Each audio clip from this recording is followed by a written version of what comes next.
Alright, what is going on, everybody? Welcome back to another trade recap. Today is January 28th and I'm going to be going over the recap of this morning's trade. Before I get into the trade, I do want to go over the fact that whenever I woke up this morning to trade, the power was out because of, like, the snow and stuff, so I couldn't trade on my laptop because there was no Wi-Fi, and so I had to trade on my phone. And so I was not really a fan of this, to be honest. I shouldn't have even taken a trade, but to make a long story short, I ended up trading on my phone, lost the trade, lost $200, and I have a lockout on my account where after like a maximum of 8 trades in a week, it locks me out of my account. I didn't really know of this rule in detail, so I put 8 trades, and I guess I took more than 8, and it's only Wednesday and I'm locked out of my account, so I can't take any trades until next week. But I did still want to make this video just to kind of document the full journey. As you can see here, my account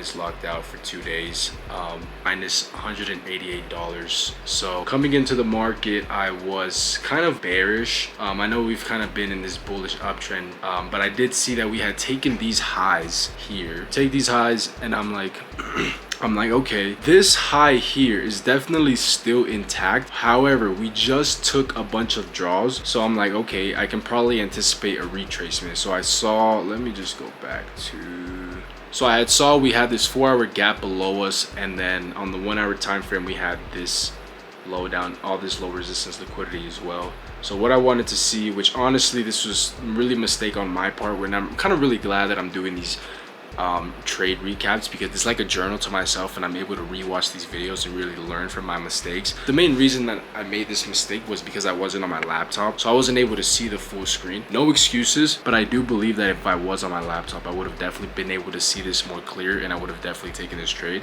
But if you watched yesterday's trade recap, I was literally looking for retracement into a 1-hour gap, take out sell side, and then show trade higher. And as you can see here, this would have been the same trade analysis as yesterday's trade. So, but however, I was looking for shorts. I wanted to see shorts to this gap. I was like, okay, we are trading higher, and then we kind of break this structure here. So I was like, all right, we got a market structure shift. We're respecting this fair value gap here. I want to see a move lower and catch like a 1-to-1. So we get this move lower, we come up, we take this high, and then we get that move lower, and then this is where I take that short. Stop loss was above this high here, and I was targeting a 1-to-1.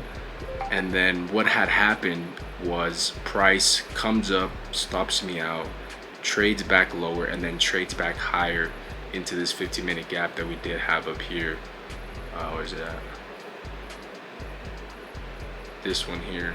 We traded almost all the way into it, and then traded lower. But as you can see, the same analysis as yesterday's trade recap played out, right? We had a 1-hour gap, we were bullish, we had sell side right here, we had buy side up here at the target. We trade into this gap, we respect it because we close inside of the gap. We have this fair value gap here, market structure shift, retracement, entry, target. Obviously you probably would have got stopped out on this just because it was kind of like a weird price action. But yeah, that's basically the trade. I mean, I'm not gonna beat myself up about it, because I'm at a point now where I'm like, okay, I understand what I'm doing, I understand what I'm looking for, I understand the process that I need to take, so I feel more comfortable taking these losses, and I've started to accept these losses more as part of the journey. And if you really think about it, losses aren't really losses. It's really all psychological, because when, let's say you profit, how I did, I profited $200 on my funded account, and then I lost $200. If you really think about it, if I really haven't lost anything, right? Even let's say, for example, you are $500 in profit as an example, and then you lose a $200 trade, and you let that get to your head. If you don't even focus on that loss, and you look at your account, you look at your progress, you're still up for $300 in this scenario. So these losses, bro, I don't even see them as psychologically challenging anymore. And that's also because of just market experiences and going through so many losses and failing so many times, that you get to the point where you learn from your failures, and then you're able to see those. So But that's all I got for today's recap. Let me know what you think about the trade. Let me know what you think about the content. And yeah, I'll catch you in the next one. Peace.